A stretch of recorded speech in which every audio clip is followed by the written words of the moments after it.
একটি সন্তানের জন্য বাবা কতটা গুরুত্বপূর্ণ, একটি সন্তানের জন্য বাবা কতটা গুরুত্বপূর্ণ আমি তোমাদেরকে কিছু কথা তুলে ধরবো। তোমরা অবশ্যই পুরো ভিডিওটা দেখবে। কারণ একটি একটি মানুষ আজকে জলঙ্গি থানা থেকে আমার দোকানে একজন এসেছিল, খুব অসুস্থ মানুষ। তিনি খুব অসুস্থ, তো তিনি ডাক্তার দেখাবে, মাথার সমস্যা। তো তিনি আমার দোকানে আসলো। তো তিনি এসে আমার কাছে একটু হেল্প চাইলো যে কিছু টাকা দিয়ে সাহায্য করো। তো তিনাকে আমি 5 টাকা দিলাম। আজকে 10ই ফেব্রুয়ারি। তোমাকে আমি কেচ্চা কাহিনী শোনাচ্ছি না, একটা বাস্তব কাহিনী শোনাচ্ছি। সেটা জলঙ্গি থানার অন্তর্গত একজন খুব অসহায় মানুষ, তিনি আমার দোকানে এসেছিল। তো তিনাকে 5 টাকা দেওয়ার পর তিনি তিনি মনে মনে বললো, মানে আমি শুনতে পেলাম যে আল্লাহ যেন ওই দোকানটা বেচাকেনা ভালো হয়। তো আমি ভাবলাম 5 টাকা দেওয়ার পর তার মনে কতটা টাকার ঘাটতি আছে বা টাকাটা কতটা গুরুত্বপূর্ণ তিনি আমাকে এমনভাবে বললো। তো আমি শুনে তিনাকে আমি ডাকলাম দোকানে, যে আপনি দোকানে একটু ভিতরে আসেন। তো যখন তিনি ভিতরে আসলো, তো তিনাকে আমি একটা চেয়ার দিলাম। তো চেয়ারে তিনি বসলো। বসার পরে আমি কিছু জিজ্ঞাসা করলাম যে আপনার ছেলে কটা। তো তিনি তখন আমাকে উত্তর করে যে আমার ছেলে, দুটো ছেলে, একটা মেয়ে। তো মেয়ের বিয়ে হয়ে গেছে, আর একটা ছেলে মারা গিয়েছে, বড় ছেলে মারা গিয়েছে। তো আরেকটি ছেলে আছে ছোট। তো তিনারও বিয়ে হয়েছে, সংসার আছে। তো আমি বললাম সংসারের অবস্থা কেমন। তো বললো আমার ছেলে ইনকাম করে, তো খুব খারাপ না, তো মোটামুটি চলে যায়। তো আপনার ছেলে কতটুকু হেল্প করে আপনাকে।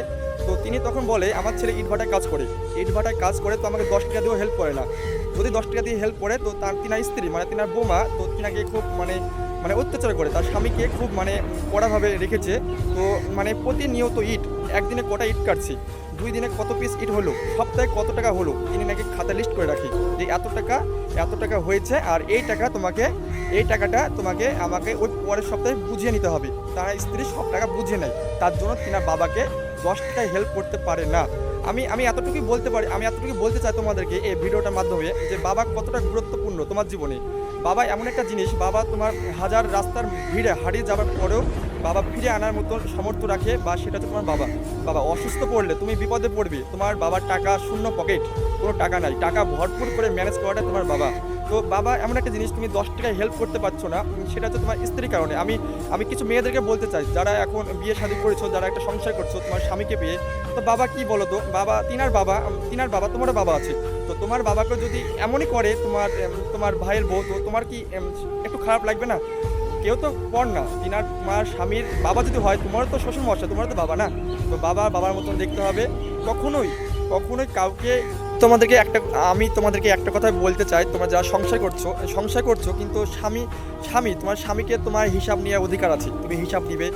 কিন্তু বাবার পেছনে যদি টাকা খরচা করে, 10 টাকা হোক, 20 টাকা হোক, তোমরা একটু নরমশীল হবে। কারণ কোনো সন্তানই চায় না তিনার বাবা অসুস্থ হয়ে পড়ে থাকুক, কিন্তু তিনি হেল্প করতে পারবে না।